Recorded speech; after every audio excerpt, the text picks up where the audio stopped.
In our previous videos, we've talked about how stress during pregnancy, specifically cross-placental cortisol, can act like an architect, changing the very blueprint of an infant's brain. These changes aren't just minor tweaks. They fundamentally alter how a baby learns to regulate their internal world and interact with the outside one.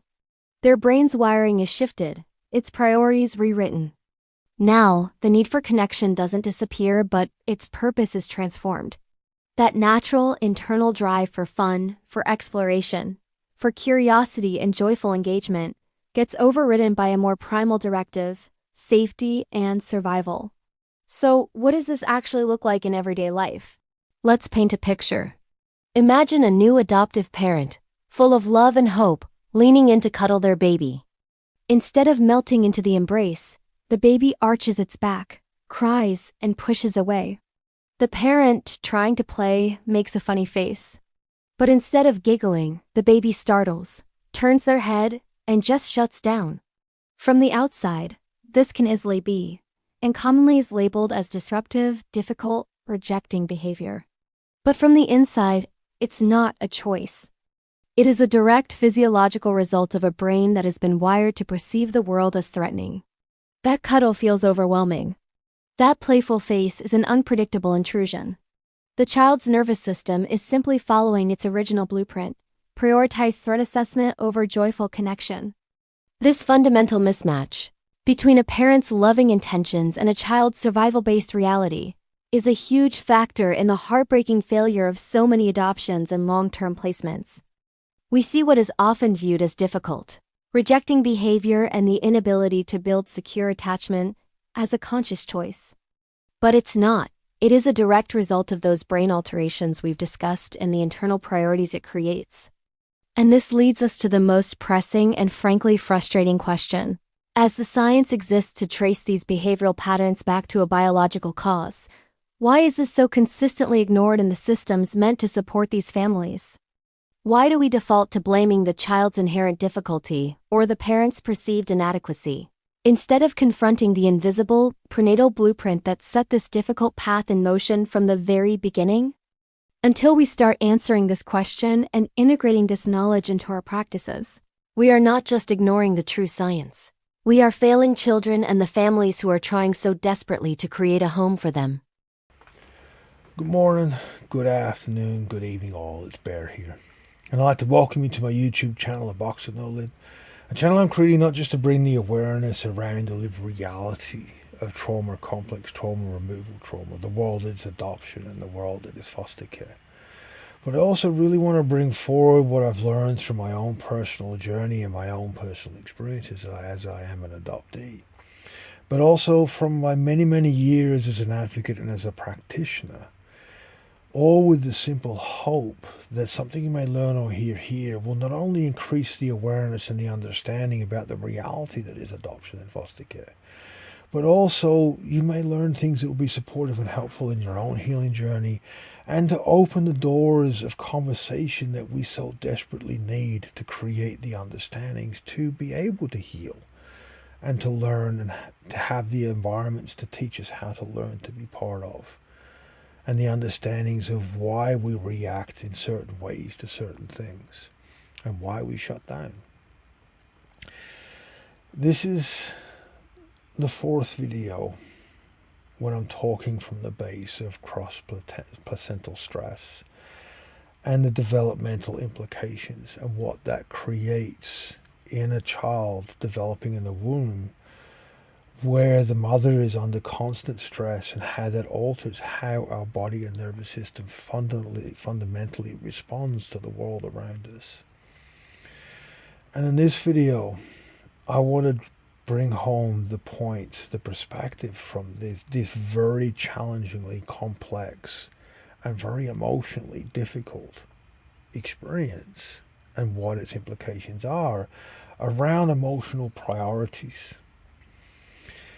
Now, in the last few videos I've talked a little bit on, and if you do your own research, it's not hard to find what is involved when the mother is under high constant stress and the changes it fundamentally makes in a developing fetus or baby.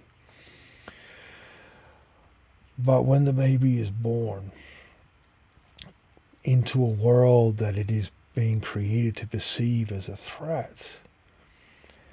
And as I said in the last video, it creates emotional priorities to survive, fundamentally altering how the infant will approach interaction and connection.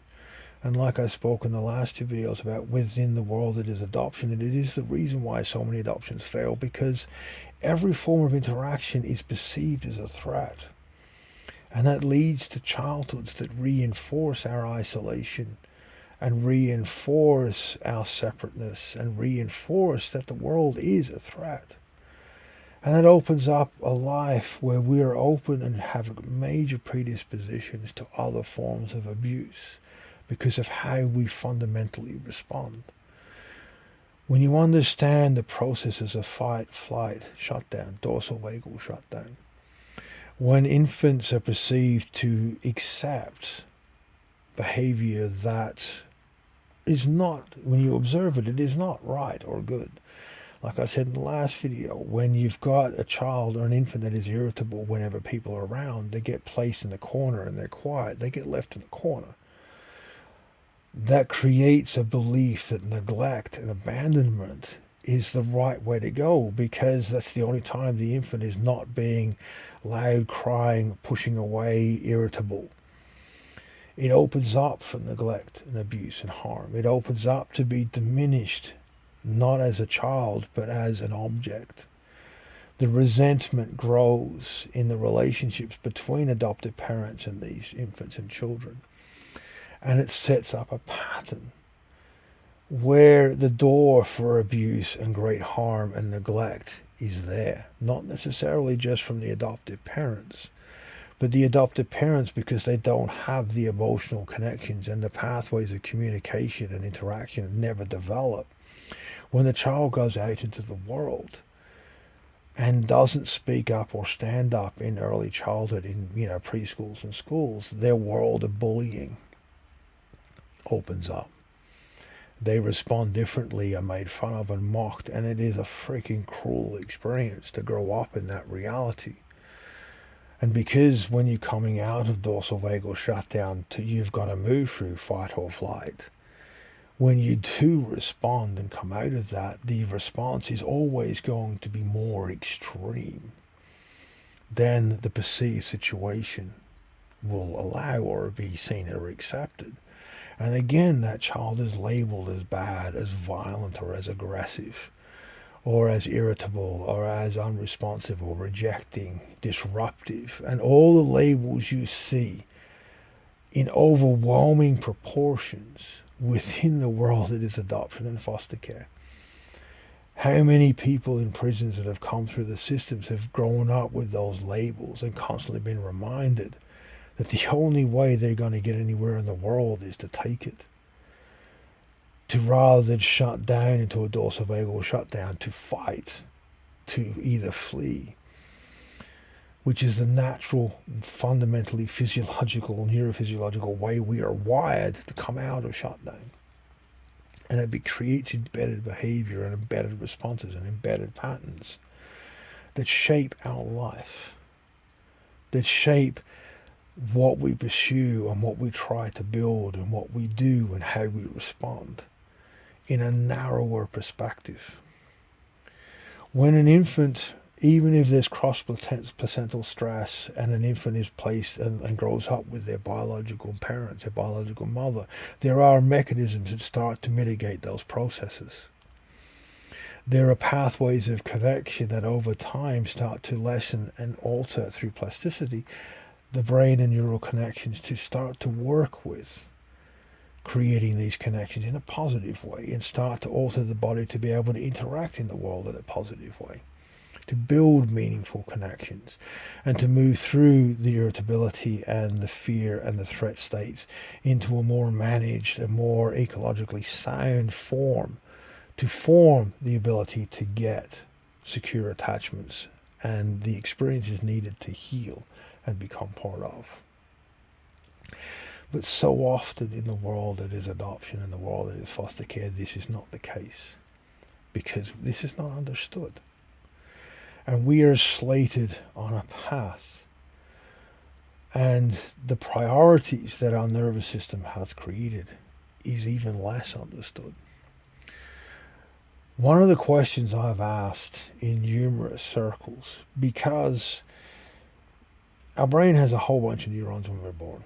It builds a whole bunch of connections, and all the different sectors of the brain functions to create an infant to live in a certain environment. Once that child has spent a little bit of time in that environment, there's a culling. The parts of the brain that are not being used are culled. They no longer exist. And then in adolescence, there's another culling, and then in early 20s, there's another culling. Further embedding into the physiology that this is how this world is going to be interpreted.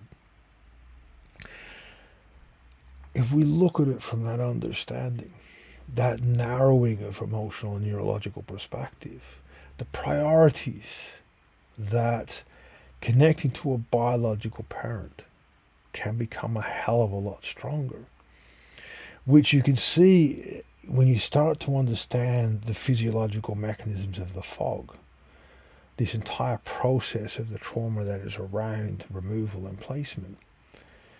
You can start to understand why its implications are so harsh when it collapses uncontrolled, and why the cascade when we meet biological family for the first time and what that fundamentally changes and the great difficulties it creates. And everything revolves around the lack of awareness of the neurophysiological, the structural reality created through cross-placental stress. If there was more understanding of that, then the placement environment would be better prepared. And there are more resources and ability for school teachers to have this understanding and to work with kids coming from that base, to start to not alienate but build pathways for them to grow, to heal, and to participate. And then the amount of negative outcomes will be dramatically reduced. But awareness is always key. Understanding is always key.